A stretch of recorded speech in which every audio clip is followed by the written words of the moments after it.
இந்தியாவில் முக்கியமான அடையாள அட்டைகள் மற்றும் அவற்றின் குறைந்தபட்ச வயது என்ன தெரியுமா? வாக்காளர் அட்டை 18 வயது, பாஸ்போர்ட் எந்த வயதிலும் பெறலாம். ஆதார் அட்டை பிறந்தவுடனே பெறலாம். PAN அட்டை எந்த வயதிலும் பெறலாம். வங்கி கணக்கு 10 முதல் 15 வயதில் தொடங்கலாம். ATM/டெபிட் கார்டு 16 வயதில் பெறலாம். டிரைவிங் லைசன்ஸ் 16 வயதில் 18 வயதில் முழு உரிமம். பாஸ்போர்ட், ஆதார், PAN போன்ற ஆவணங்கள் வாழ்க்கைக்கு மிகவும் அவசியமானவை. இந்த தகவலை எல்லாருக்கும் ஷேர் பண்ணுங்க. இது மிகவும் பயனுள்ள தகவல். இந்தியாவில் முக்கியமான அடையாள அட்டைகள் மற்றும் அவற்றின் குறைந்தபட்ச வயது பற்றிய முழு தகவல் இந்த வீடியோவில் கொடுக்கப்பட்டுள்ளது.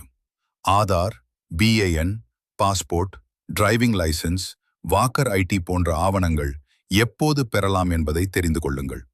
இந்த வீடியோ பயனுள்ளதாக இருந்தால் ஷேர் செய்யுங்கள்.